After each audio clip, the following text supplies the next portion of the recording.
Cozy Corner of Cinema, episode number 159, being recorded on Thursday, April 17th, 2025 at 6:45 p.m. Again, a nice hot cup of coffee here. You can actually see the steam. You'll have to take my word for it. If it was a visual show, you'd be able to see it if the camera was able to pick that up. But take my word for it.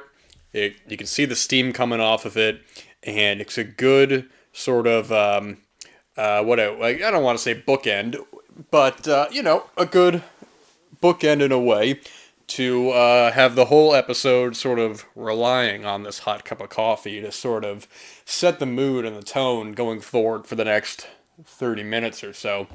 Appreciate all of you guys listening, giving your time listening to these episodes. If it's the first episode that you've listened to, thank you for giving it an opportunity. If you have been consistently listening, whether that be episodes here and there or every episode, my sincerest and utmost thanks. Time is so precious and valuable, and we must use it in the way that we see fit, in however way we see fit. So if you're lending me your ears for X amount of time, then sincerely thank you, and I hope that you're able to walk away with something gained and not just listening into the void with nothing coming out of it.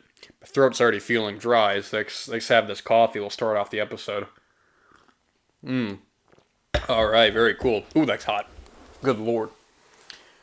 I got my Vinegar Syndrome package in the mail today. Vinegar Syndrome, one of the great boutique labels releasing quality films, giving them loving new restorations, all kinds of films, primarily a lot of genre films, but then you get into like the partner label stuff and just tons and tons and tons and tons and tons of great films. I mean, it's sort of like it can almost be overwhelming at times, the amount of films they release, and I'm sure there are definitely plenty of great ones that I have not watched yet, but I have a stack of films right here from this month's subscriber package and some other titles that I bought as well. And I was very interested, very happy to see that from Distripix, we have a new 4K Blu-ray of Bernardo Bertolucci's classic Last Tango in Paris from 1972.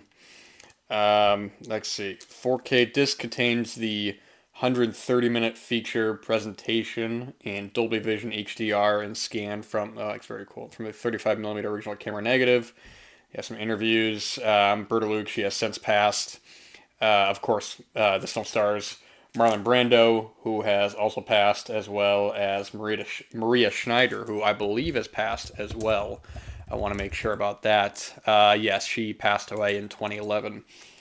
And it's a timely release because I see that there's a new film out simply called Maria, about actress Maria Schneider, and I think it is primarily, I don't really know much about it, but I think it's primarily following her on the set of the film and the aftermath of the film. Last Tango in Paris is a very controversial film, both for what's on screen and what was going on off the screen. I'm sure the special features kind of dive into that.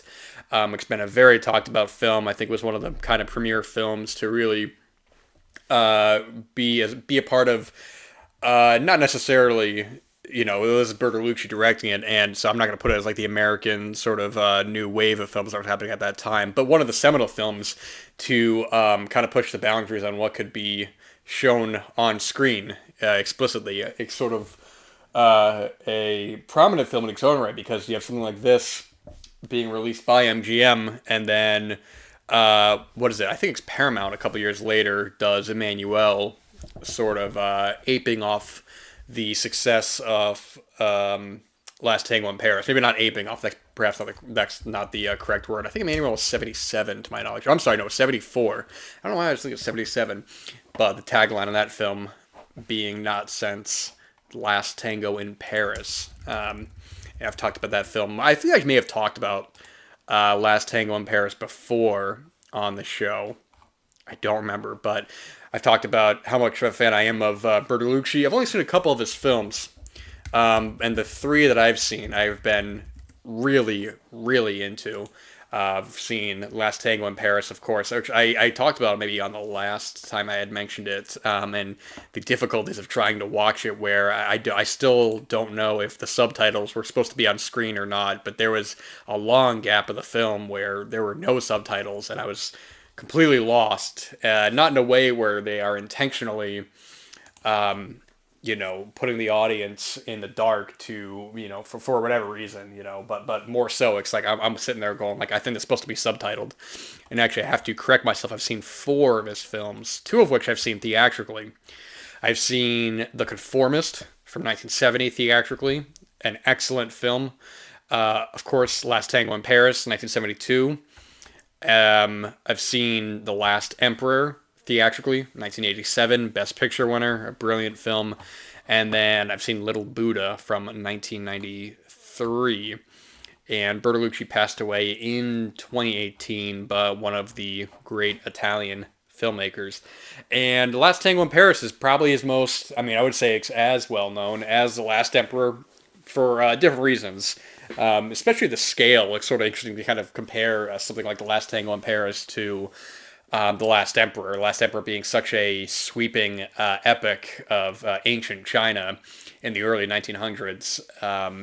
And the sort of like the giant sort of cruise you have on that film. It's a brilliant film, but then you also have something smaller like Last Tango in Paris in '72, which is a lot of smaller sets. Even when there is like a dancing sequence, it's a bit more tight knit, if you will. And actually, it kind of reminds you of the dancing sequence from The Conformist as well.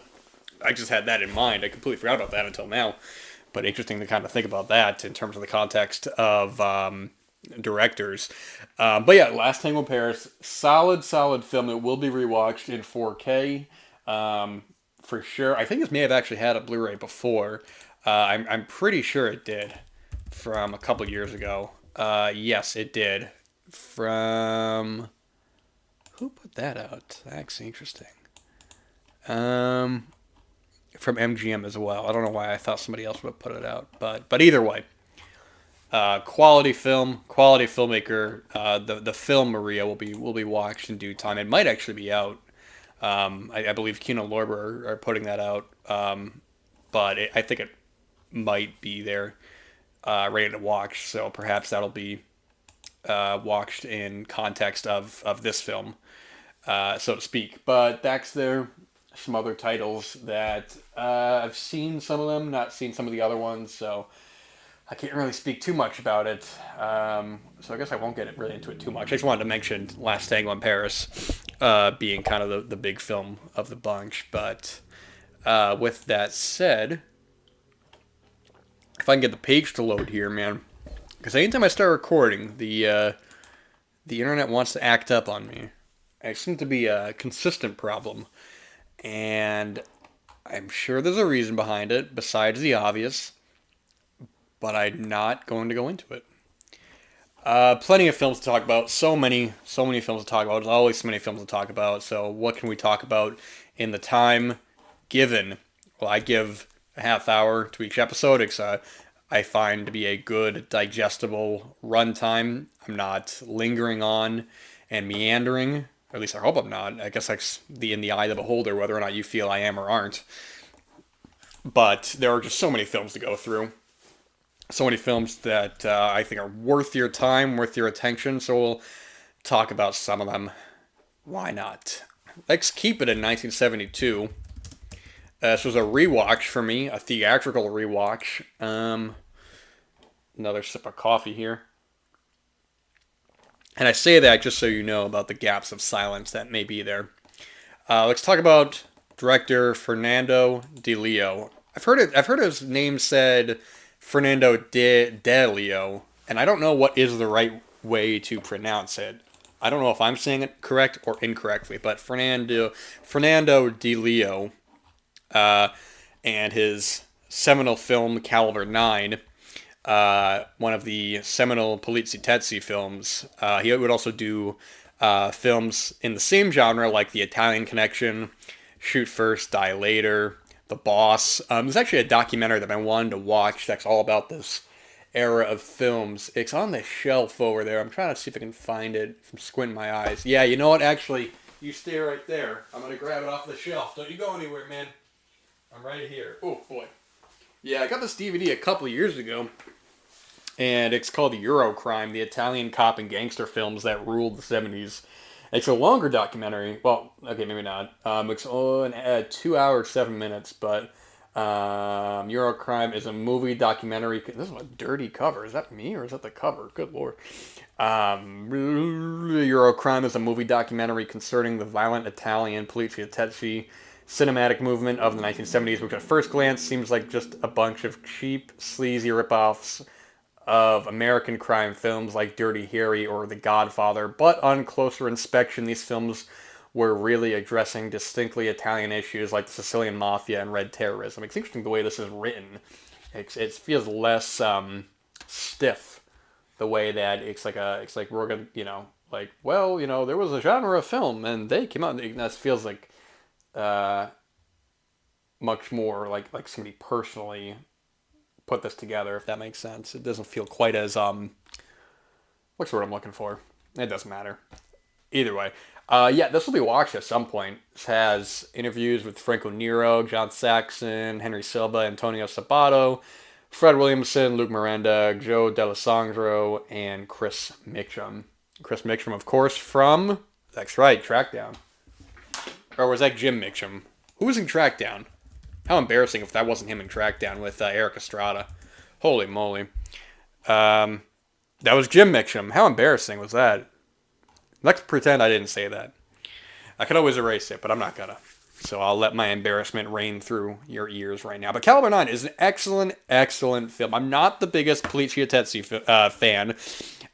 Much in the same way I kind of feel about a lot of the gialli, especially now that we have Vinegar Syndrome releasing a lot of them in these forgotten gialli box sets, which I do have, except for Volume 1, which I hope I can get my hands on at some point, because it's kind of funny to have all of them except for the first one. But, I see a lot of gialli, and I've seen a lot of poliziotteschi films, and people love these kinds of films, man. People are obsessive. They've written books, done documentaries. There are just people who, and not even just fans of the films, that they're able to kind of understand the nuance of, like, maybe the political sort of climate at the time in Italy, what these films kind of represent, or maybe don't represent, or sort of the mood. But me, it's sort of like the really good ones kind of stand out, where I've seen a lot that do kind of blend together. I think I'm a bit more interested in the poliziotteschi films than I am the gialli, where a lot of those just don't really do it for me. But then you have like the really good ones that'll stand out, where people are like, oh, well, this is like an essential one to watch. And in terms of poliziotteschi films, I mean, the Caliber 9 is a great film. It's all right. It's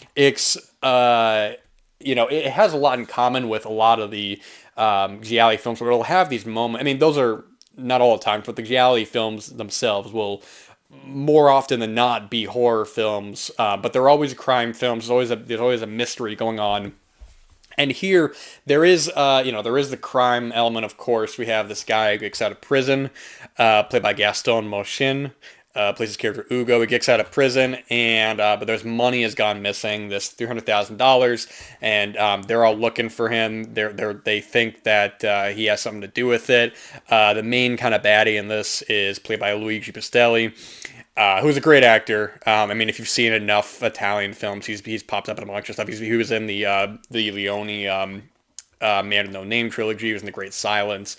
He's one of these actors with a very distinguishable face. He really kind of, you see him and you go, and even if you don't know the name, which I didn't when I first watched this, he's also in like Bay of Blood, Case of Scorpion's Tail, Cold Sweat with Charles Bronson. He's been in a bunch of stuff, man. I should also say, I'm going to go back to my word a little bit. He was not in Fistful of Dollars, but he was in For a Few Dollars More and The Good, the Bad, and the Ugly.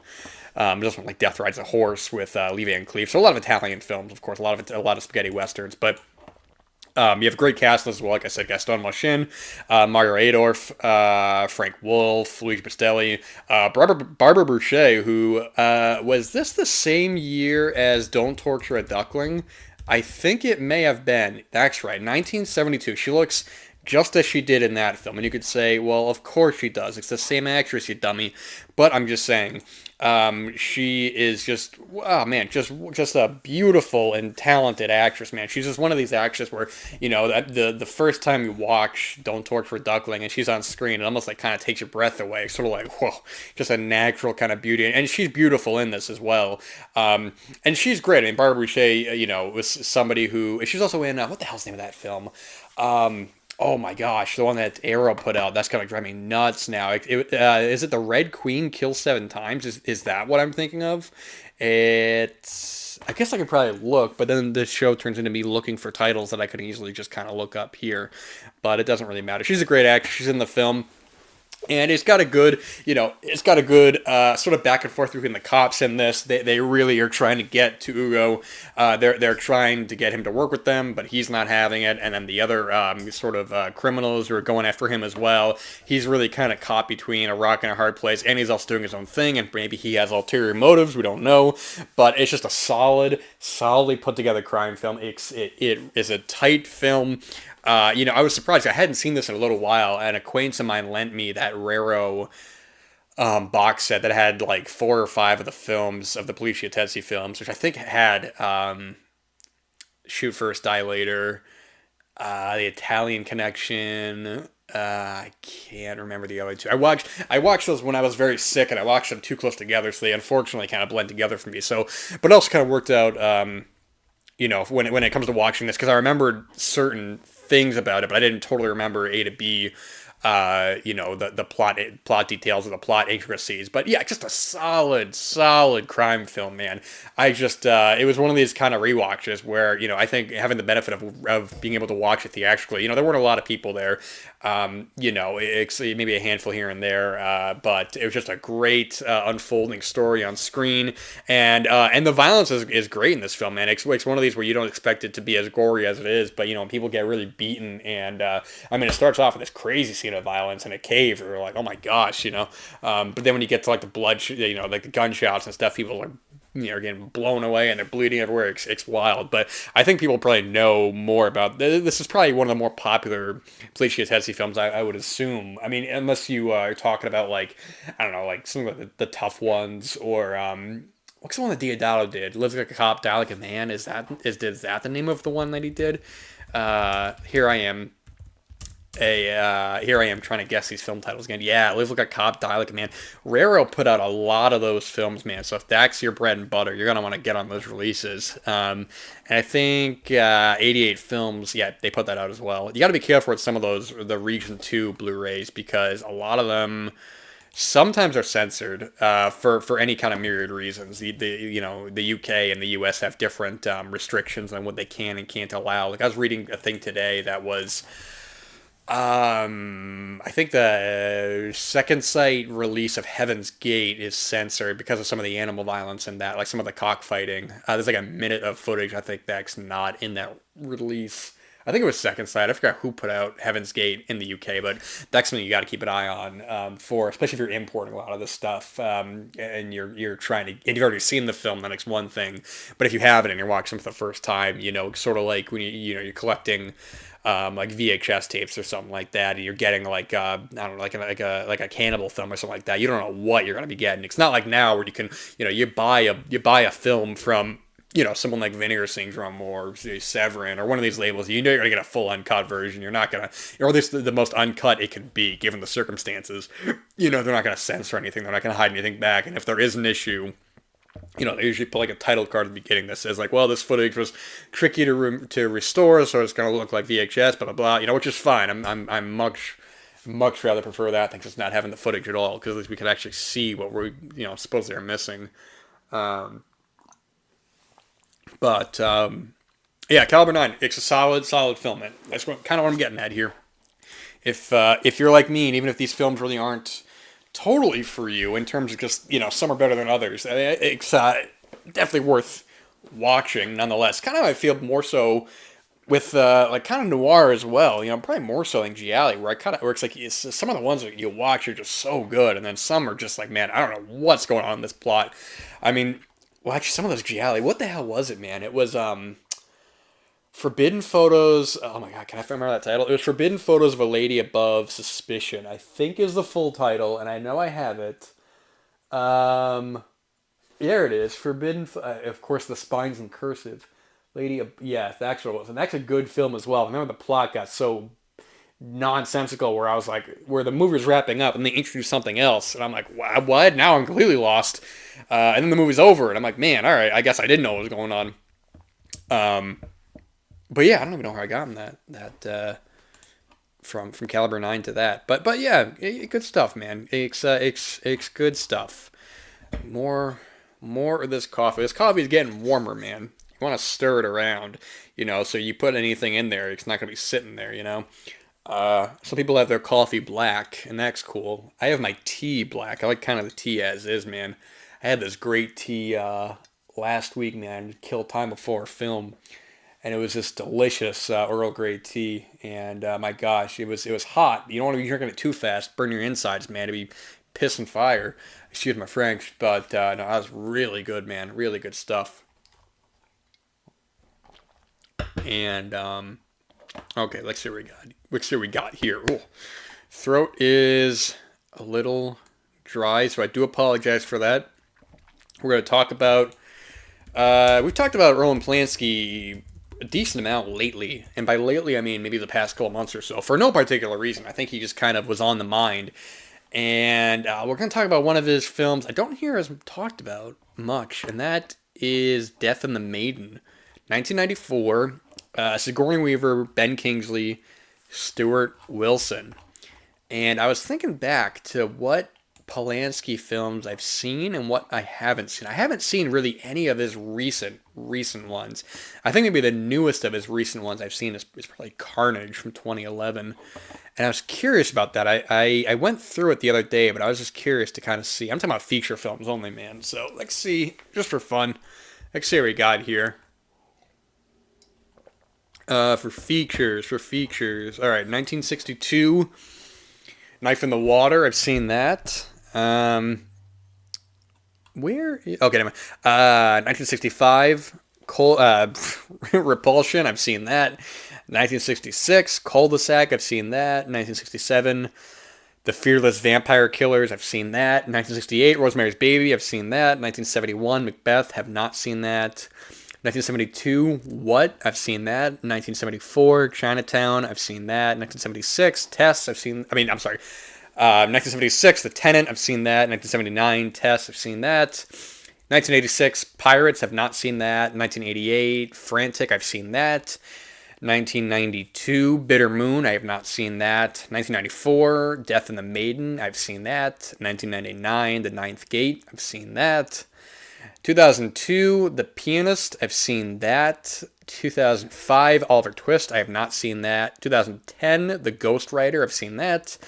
2011, Carnage, I've seen that. And I have not seen Venus and Fur, based on a true story, An Officer and a Spy, or The Palace. I don't know the availability on those. I know his recent ones take a while to come to the States. Yeah, The Palace is a couple of years ago now, and I'm curious if that's available now. Because I think I'm close to seeing his work. Oh, that's cool. Jerzy Skolimowski plays a role in the film. Interesting. And I don't know. Anyways, I'm gonna talk about here. Death of the Maiden. That's right. It written by Ariel Dorfman and Rafael Iglesias. And I imagine it's probably based off a play. That's what the whole thing feels like. Yes, okay, I was correct. Ariel Dorfman wrote the play on which this is based off, and it feels like it. All you gotta do is just watch it, and you go, yeah, that's a play. We have a great sort of tense thriller. Sigourney Weaver and Stuart Wilson, they are out at, and I don't give too much away, because part of the fun about these kinds of films is just seeing what is going to happen, man. What's going to unfold and entangle, and this pants are uncomfortable, man. Good lord. But they're at this isolated house by themselves. We have Stuart Wilson playing Gerardo. He works for the government.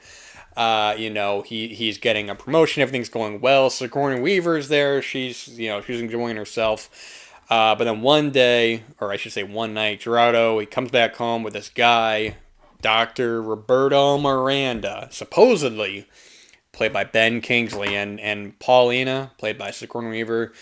Something is going on there, man, and that is the less you know, the better. And I think even the one sentence description on IMDb says too much, because the whole film it's a great back and forth between if we were in this situation, what would we do? We are basically seeing the film on the side of Gerardo, played by Stuart Wilson, who is on the outside of the situation, trying to make sense of it all. And we, as the audience, are with him, trying to figure out not only what we would do in this situation, how we would handle the situation, but what's going to unfold with these characters. And I mean, and 99% of the film is at this one location at this isolated house, which is why I say it feels like it's based off a play.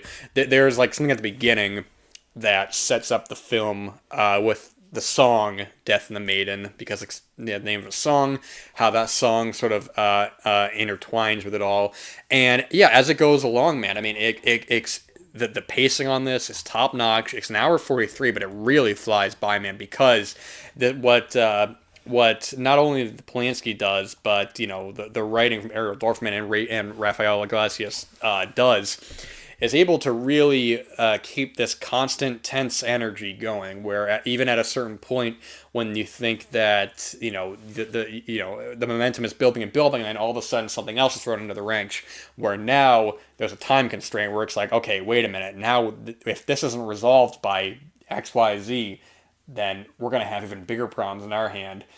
And where that kind of escalates to, sort of like fighting away from the morning. Because I also like this takes place over the course of a night, is why I like films that are not only one location, but sort of like one crazy night sort of movies. I think back to some lighter films, to say the least, something along the lines of like Modern Girls, which is, just one of my favorite films, or Midnight Madness, or just these really fun, I love movies that take place over the course of a night, of just these, or of course like After Hours, being like a big one. Just these sort of crazy events that unfold over the course of a night, or Miracle Mile, as well, a bit more kind of riding that line between fun but also very tense, and sort of the questionability at the seriousness of the situation in that.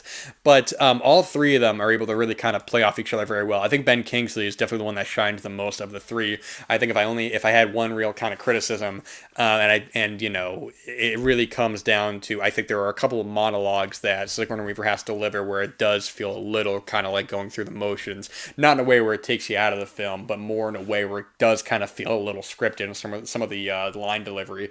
I like line delivery that isn't perfect and kind of stumbles, sort of like if you're trying to tell someone something very emotional or very kind of heavy, it's not always clear. Sometimes you stumble over your words or you stutter. I mean, that's a different kind of, directing and script writing in and of itself, and acting, of course, so to speak. But here there were a couple times where it felt a little too memorized. But a solid thriller in terms of Polanski's filmography. I think this and Frantic are on that same kind of level of really. I mean, this is, I think, much more of a thriller than Frantic. Frantic is, I think, more of a mystery crime thriller. But that's a great film as well.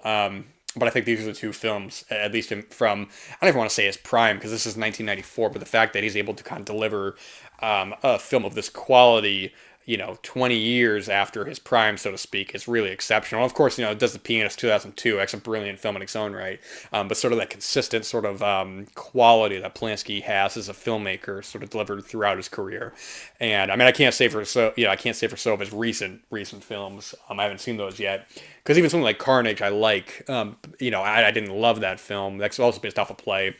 But I haven't seen that probably since 2011, 2012, when I saw it on DVD when it came out. But good stuff nonetheless. Death and the Maiden, 94, solid later Polanski film. And that's gonna be it for this episode.